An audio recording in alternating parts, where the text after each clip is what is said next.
지난주 설교 그대여 나와 같다면 이라는 제목이었죠. 죄수의 신세였지만 총독과 왕 앞에서 당당했던 사도 바울입니다. 로마 총독에게 재판을 받고 그냥 무죄 판정을 받고 석방될 수가 있었어요. 하지만 결국 로마 시민권자의 자격으로 로마 황제에게 상소를 했기 때문에 그런 재판을 받기 위해서 로마까지 가게 됩니다. 바울의 로마로 가는 여정이 27장과 28장에 소개가 되고 있습니다. 이제 사도행전 거의 막바지에 이르게 되었는데요. 바울이 탄 알렉산드리아라는 이름의 배는요, 당시 애굽, 이집트에서 로마까지 쌀이나 여러 물품들, 곡물들, 여러 가지 농산품이나 다양한 물품들을 싣고 가는 화물선 또는 여객선이었습니다.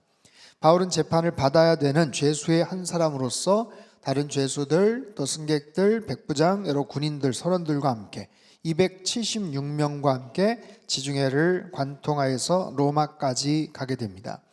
자, 2000년 전이에요. 약 300여 명 가까운 사람들이 타고 많은 화물을 적재한 제법 큰 배였습니다. 그 당시에는 별다른 동력이 없었죠. 그러니 바람에 의지할 수밖에 없는 그런 범선이었어요. 안전한 항해를 위해서는 당연히 날씨, 풍향, 계절의 변화, 주변 상황들을 정확하게 판단을 하고 출항을 할 수밖에 없었죠. 자, 그들이 언제 배를 출발하는가, 출항을 하는가? 13절을 다시 보면 남풍이 순하게 불매 그들이 뜻을 이룬 줄 알고 닻을 감아 그레데 해변을 끼고 항해하더니 남풍이 순하게 불었다, 부드럽게 불었다라는 의미예요. 배를 띄우기에 너무 적합하다, 이제 뜻을 이룰 수 있겠구나, 좋은 일기, 적절한 타이밍이구나 하고 배를 출항을 시킵니다. 시작을 하는 거예요. 여러분, 우리의 삶 속에서도 늘 뭔가 새로운 것들을 시작할 때 주변 상황을 잘 따지게 됩니다. 드디어 남풍이 부는구만, 적절한 타이밍이 됐구만, 그렇게 해서 판단하고 결정을 내리죠. 그렇게 해서 시작을 하죠. 근데 그렇게 기대를 품고 시작을 하고 출항을 했는데 생각하는 대로 잘 되지를 않아요. 분명히 남풍이 불어서 좋겠다 생각했는데 갑작스러운 유라굴로라는 태풍이 불어닥치게 됩니다. 14절 말씀 같이 읽죠. 시작. 얼마 안 돼요. 섬 가운데로부터 유라굴로라는 광풍이 크게 일어나니. 여러분 보세요. 인생이란 남풍이 순하게 불매, 광풍이 갑자기 불어닥치는 그 얼마 안 되는 사이에서 우리들은 살아가게 되고, 그 사이에서 우리들은 때로는 굉장히 교만해지기도 합니다. 이 정도면 됐다, 이 정도면 자신 있다 하고 뭔가 결과를 예측하지만 갑작스러운 유라굴로라는 광풍, 동풍이란 뜻을 지닌 유로스, 거친 물결을 의미하는 클리톤의 합성어입니다. 동쪽으로 향하는 거친 물결과 바람이라는 그런 의미예요. 남풍이 불어야 되는데 갑작스럽게 동풍이, 거친 물결을 동반한 그런 세찬 풍랑이 불어닥치는 거예요. 여러분, 이것이 우리의 인생이죠. 갑작스럽게 뜻하지 않은 여러 가지 풍랑이 불어닥칩니다. 내 임의대로 방향을 바꿀 수 있다면 얼마나 좋겠어요. 야, 안 되겠다, 다시 되돌아가자 하면 얼마나 좋겠습니까? 근데 그럴 능력도 없는 거예요. 내가 힘을 내고 노력을 해봐도 소용이 없을 때 이 상황을 우리는 어떻게 맞닥뜨려야 되는가, 어떻게 헤쳐나가야 되는가, 아니면 어떻게 차근차근 인정하고 수용하고 받아들여야 되는가, 이 순서가 어떻게 되는지 한번 보죠. 15절에서 17절까지 말씀을 표준세 번역으로 한번 천천히 읽어보겠습니다. 시작. 배가 폭풍에 휘말려서 바람을 맞서서 나아갈 수 없으므로 우리는 체념하고 떠밀려 가기 시작하였다. 그런데 우리가 가우다라는 작은 섬 아래쪽을 따라 밀려갈 때에 그 섬이 어느 정도 바람막이가 되어 주었으므로 우리는 간신히 거룻배를 안전하게 쓸 수 있게 손볼 수 있었다. 선원들은 거룻배를 갑판 위에다가 끌어올리고 밧줄로 선체를 동여매었다. 그리고 그들은 리비아 근해의 모래톱으로 밀려들까 두려워서 돛을 내리고 그냥 어땠다고요? 그냥 떠밀려가고 있었다. 그냥 떠밀려가고 있었다. 그들은 지금 할 수 있는 게 아무것도 없습니다. 무슨 계획이나 나름대로 대책을, 대안을 마련해서 뭔가를 할 수 있는 게 없어요. 그냥 떠밀려갔다. 할 수 있는 것이라고는 작은 거룻배, 작은 배, 이건 보통 비상 착륙을 위한 작은 구명 보트 같은 거예요. 배 옆에 몇 개씩 달랑달랑 그냥 매달려 있는데 평상시에는 그렇게 있지만 거친 폭풍을 만나면 배가 부딪혀서 깨질 수가 있기 때문에 그것을 그 안으로 들여놨다. 그래서 그냥 줄로 묶어놨다. 그거밖에 할 수가 없는 거예요.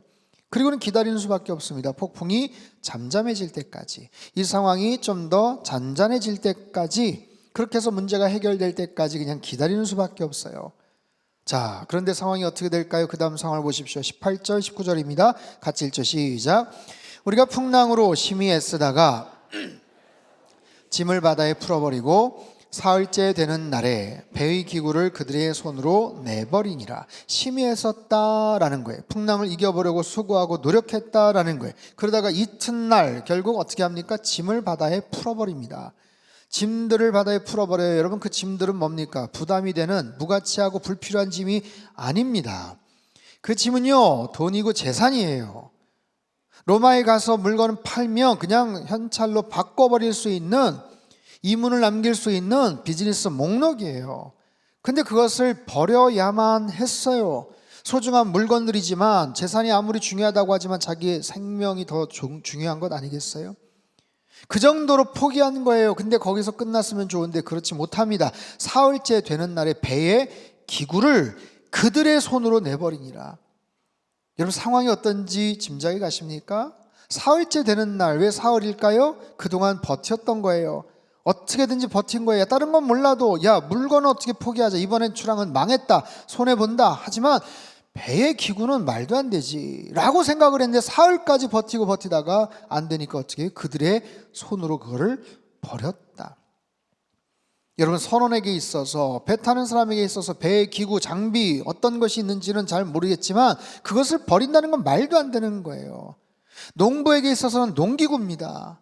화가에게 있어서는 붓과 물감이에요. 아무리 배가 고파도 어려워도 그것을 내다 팔면 어떻게 할 수가 없는 거죠. 그만큼 절박한 거예요. 그만큼 여러 가지 어려운 위급한 상황인 겁니다. 물건들 다 내버리고 배 기구까지 다 포기합니다. 그럼에도 상황이 나아지지 않았어요. 20절 말씀 같이 읽죠. 시작.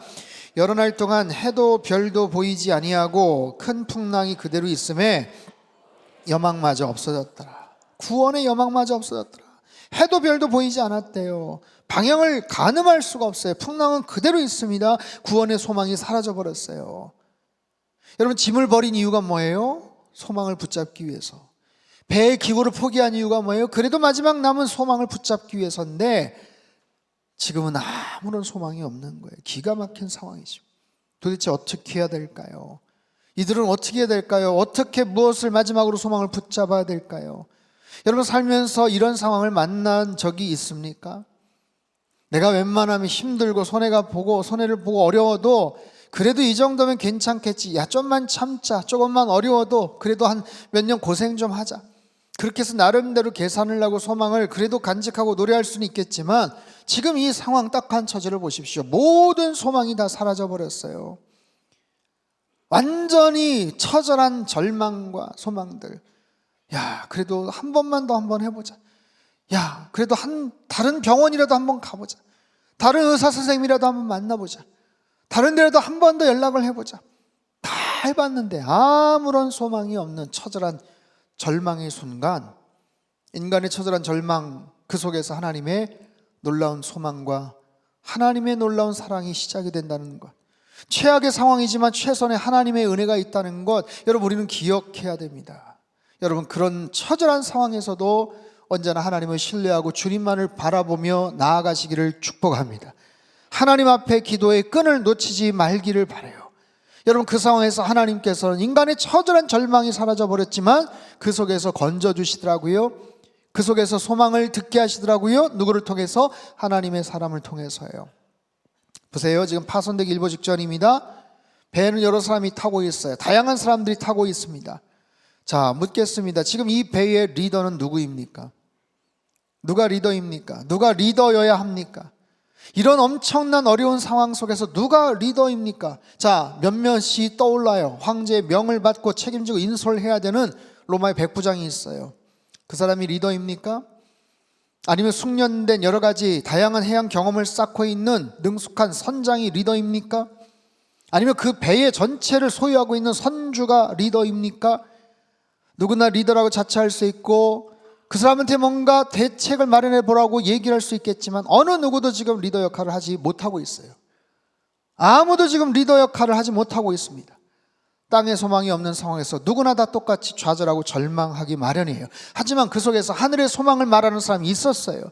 사람들이 포기하고 체념하고 절망하고 수용할 수밖에 없는 상황에서도 하늘의 소리, 하늘의 음성을 듣고 뭔가를 말하는 사람, 바로 사도 바울이죠. 그 사람이 이 배에 지금 리더 역할을 합니다. 21절 22절 같이 하면 있습니다. 시작. 여러 사람이 오래 먹지 못하였음에 바울이 가운데 서서 말하되 여러분이여 내 말을 듣고 그레데에서 떠나지 아니하여 이 타격과 손상을 면하였더라면 좋을 뻔하였느니라. 내가 너희를 권하노니 이제는 안심하라. 너희 중 아무도 생명에는 아무런 손상이 없겠고 오직 배뿐이리라. 자, 누가 리더입니까? 누가 리더예요? 문제 가운데 서서 말하는 사람이 리더예요. 그 문제를 회피하지 않고 직시하고 그 가운데 서서 떳떳하게 당당하게 말하는 사람이 리더입니다. 책임 회피를 하는 것이 아니고 손이 계산을 하는 것이 아니고 배 가운데 서서 문제 가운데 직면해서 말하는 사람, 배 선장도 아니고 선주도 아니고 백부장도 아닙니다. 문제 가운데서 말하는 사람, 그 사람이 리더인 거예요. 사도 바울이 지금 리더 역할을 하고 있습니다. 여러분, 힘들고 어려운 상황 속에서 우리 한 사람 한 사람이 그런 영적 리더 역할을 감당할 수 있게 되기를 바랍니다. 여러분, 가정 안에서, 직장 안에서 어떤 처해 있는 그런 환경 속에서 나 몰라, 나는 자신 없어가 아니라 그 문제를 직면하고 하나님이 주신 용기와 소망을 가지고 말할 수 있는 그런 사람이어야 돼요.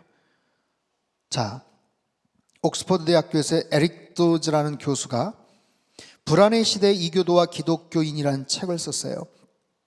이분은 이 책에서 로마 시대의 기독교의 탁월성을 이렇게 설명을 합니다.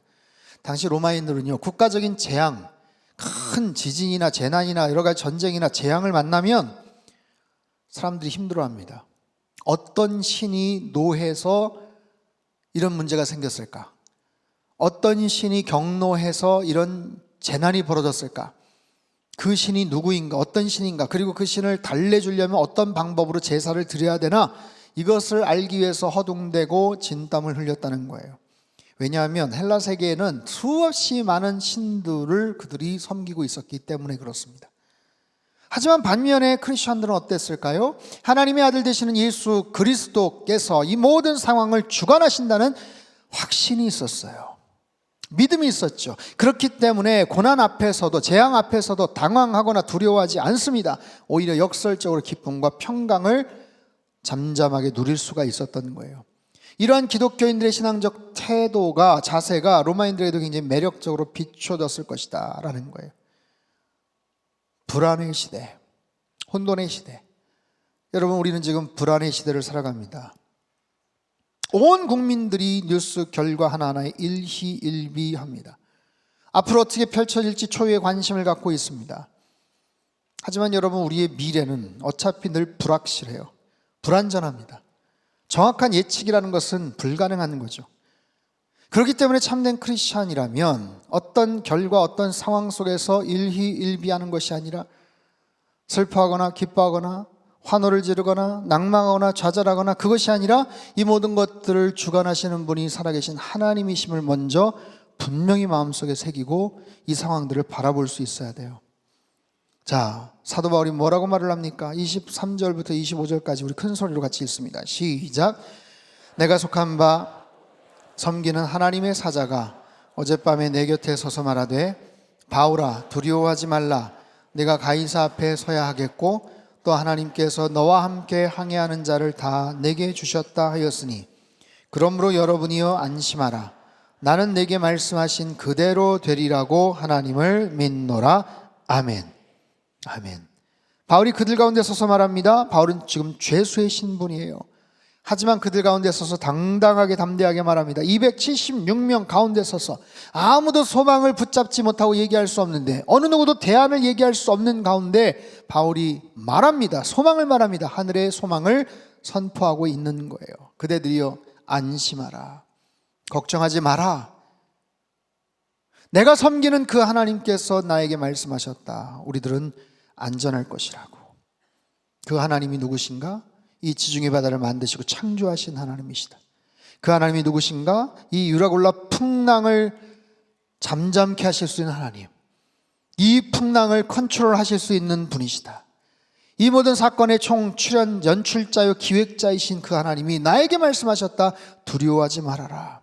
너에게는 사명이 있다. 가이사 앞에 서야 된다. 황제 앞에 서야 되는 사명이 있기 때문에 아무도 죽지 않는다. 비록 배는 파손당하지만 목숨은 잃지 않아.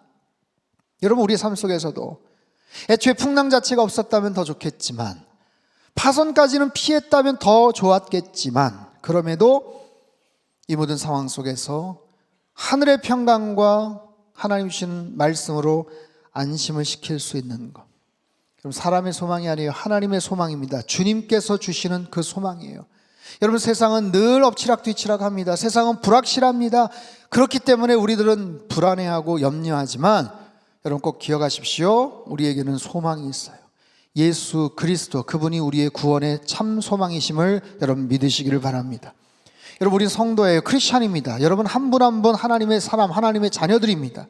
지금 이 자리에서 같이 모여서 예배를 드리지만, 여러분들이 흩어져 있는 모든 가정과 일터와 직장과 여기에서 여러분 한 분 한 분이 다 크리스찬이에요. 여러분, 크리스찬이란 누구인가? 정답을 아는 사람이에요. 스스로 자부하십시오. 여러분, 참된 크리스찬이란, 성도란 정답을 아는 사람, 답을 아는 사람이에요. 여러분, 크리스찬은 누구이냐면 문제를 해결할 수 있는 사람입니다. 나 몰라라 회피하지 마시고 손살에 치지 마시고 그 상황에서 차분하게 담대하게 문제를 해결할 수 있음을 이야기하시고 소망을 얘기하세요. 여러분, 어떤 종류의 유라굴라 풍랑을 만나셨습니까?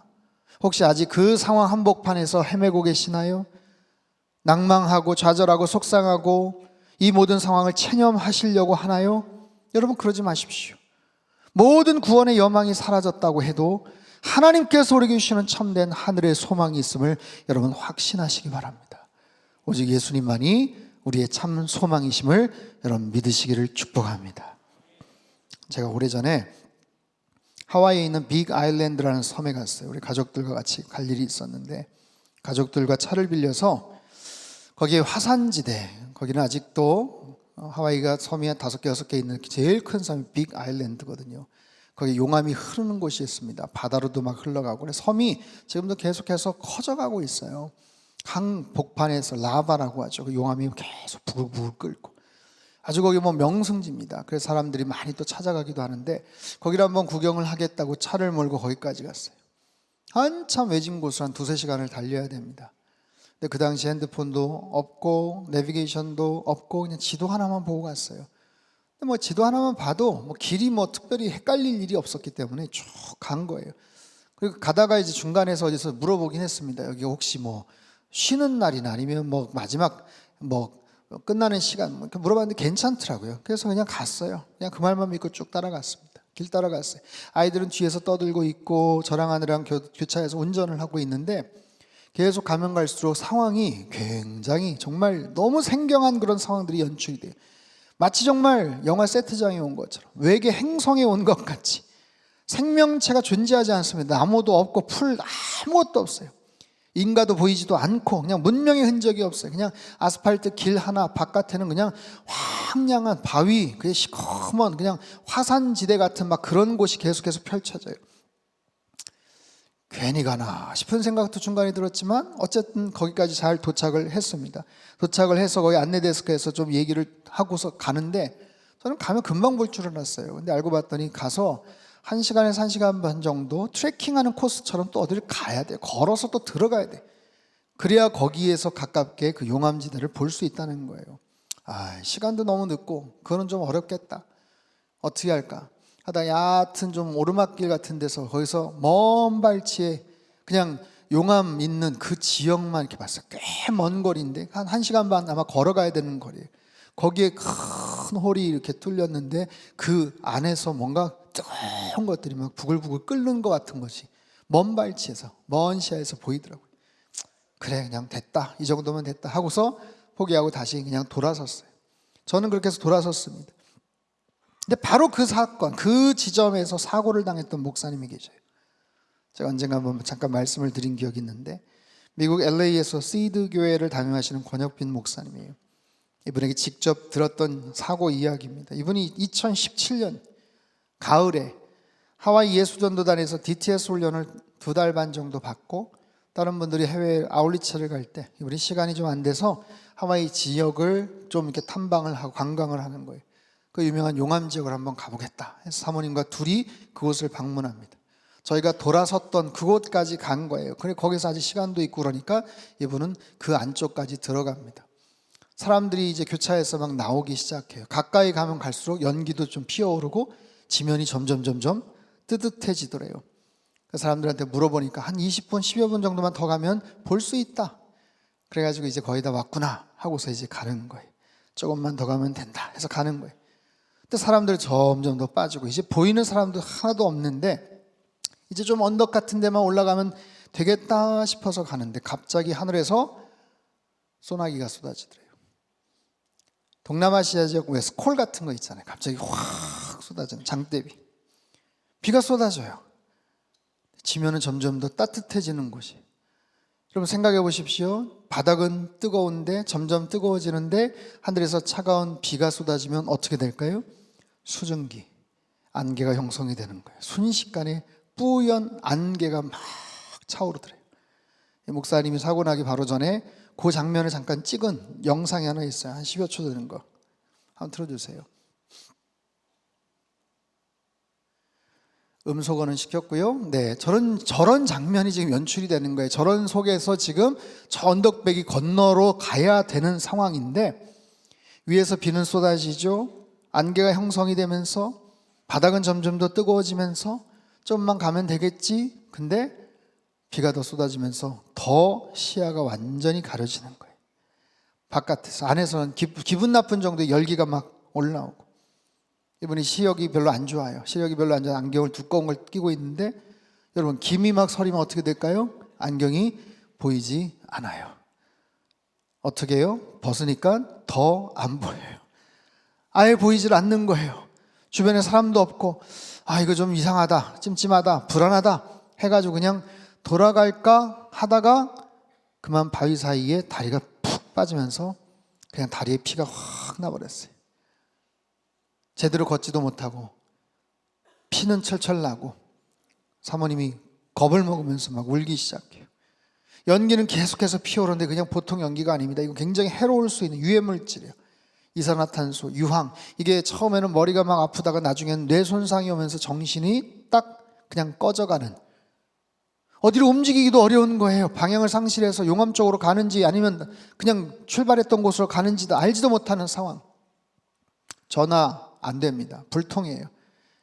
큰 소리로 통곡이 나기 시작했어요. 울면서 하나님 살려달라고 너무 무서우니까. 이러지도 저러지도 못한 상황에 30분 40여 분 동안 어떻게 쩔쩔매고 헤매이다가 어떻게 아무것도 할 수가 없는 거예요. 사람들 구조 아무것도 없는 거예요. 사모님이 뭐라도 해야 되겠다 해가지고 카톡에다가 우리 좀 살려달라고 해서 아는 분한테 이렇게 보냈어요. 근데 저는 전화가 안 되는데 뭐 카톡이 되겠습니까? 해봐야 소용이 없는 거죠. 근데도 사모님이 어떻게 할 수 없겠다 싶어가지고 하고서 손을 지켜들고 막 이렇게 막 한 거예요. 어디다 뭐 신호가 좀 잡히나 싶어서. 놀랍게도 신호가 한번 딱 잡혔대. 그래서 카톡을 받은 흔적이 딱 뜨면서 떠듬떠듬 소통이 되는데 같이 훈련을 받았던 조선족 출신 목사님한테 연락이 갔어요. 빨리 우리 구해달라고, 911 구조대 보내달라고. 근데 이 목사님이 영어를 잘 못해요. 영어를 빨리 연결을 해야 되는데 어떡하지 하는데 신기하게도 20초쯤 후에 누군가 문에서 딱딱딱 두드리더래요. 중국계 어떤 여자 스텝인데 영어를 잘하는 분이 뭘 전달하려고 숙소에 갑자기 방문을 했다가 그분한테 이 카톡 내용을 보여주고 곧바로 긴급구조대 911에다가 연락을 했어요. 그래서 헬기가 뜹니다. 헬기가 떠서 투투투투투투 헬기가 찾아오는 거예요. 소리가 들리니까 와 이제 됐다, 이제 살았구나 싶어가지고 구해달라고 막 하는데 보입니까? 안 보입니까? 안 보여요. 이쯤 어딜 것이다 생각해서 구조 헬기가 갔는데 하나도 보이질 않는 거예요. 하나도 보이질 않아요. 우리 여기 있어요 그 소리를 치는데 들릴까요? 안 들릴까요?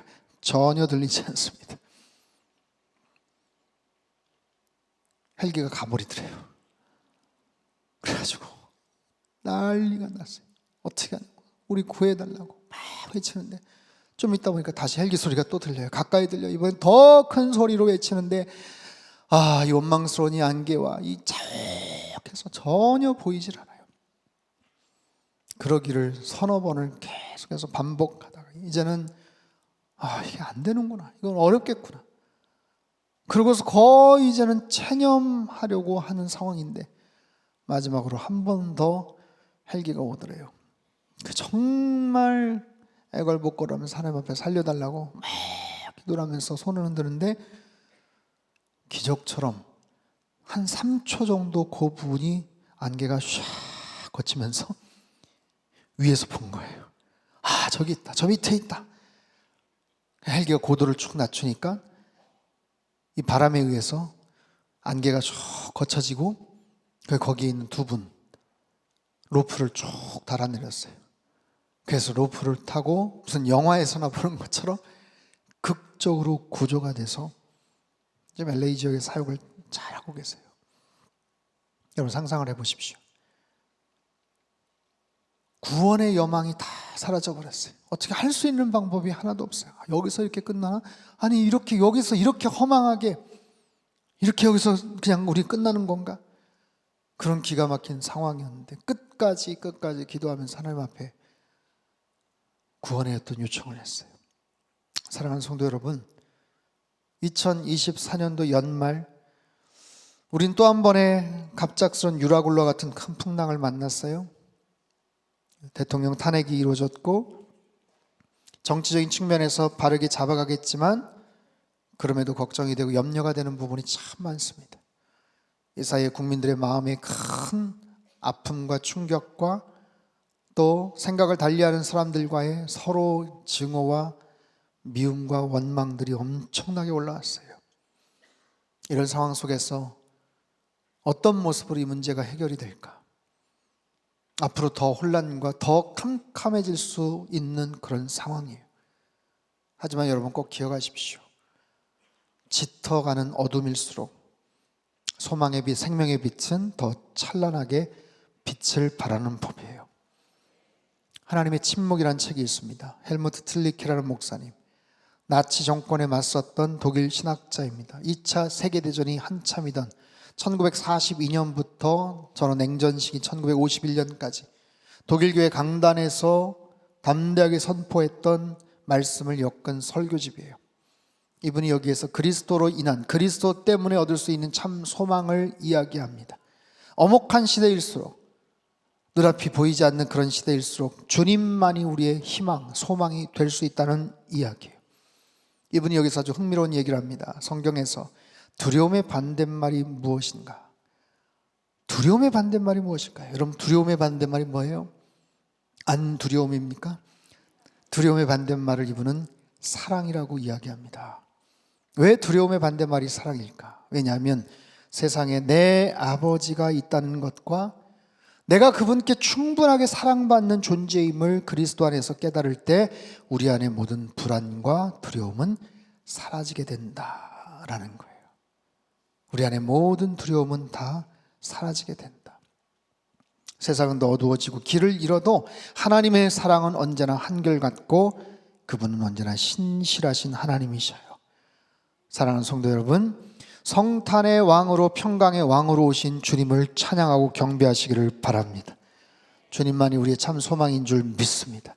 죄악과 불안정한 이 세상 속에 살아가는 우리를 위해서 참 평강의 왕으로 오신 예수님이에요. 여러분 2000년 전 예수님 마국간에 누이실 때도 세상은 혼탁했고 불의와 부패함과 여러 가지 아픔과 부조리한 것들은 가득가득 차 있었어요.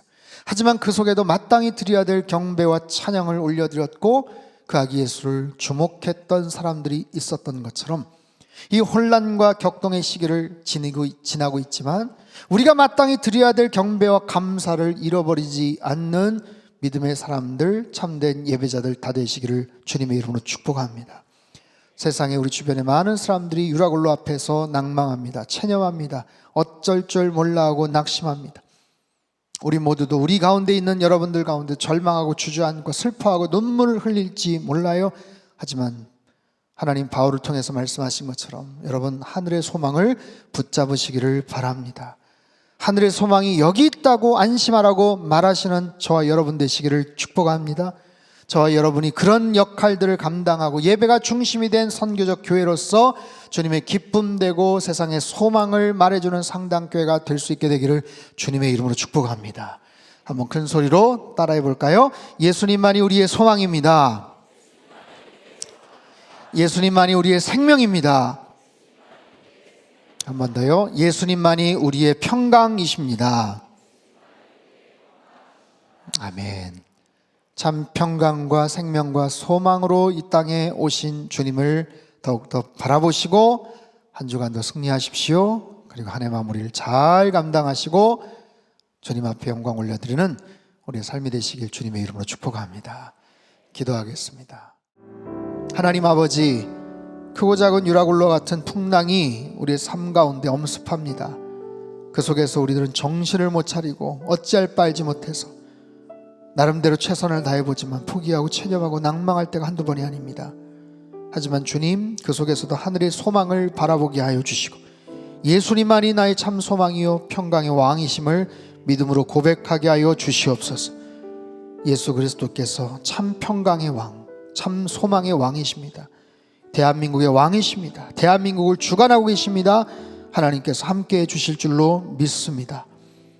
주님의 기쁨 되고 주님께 마땅히 드려야 될 경배와 찬양을 올려드리는 하나님의 거룩한 백성들 다 되게 축복하여 주옵소서. 존귀하신 예수님의 이름으로 기도합나이다. 아멘.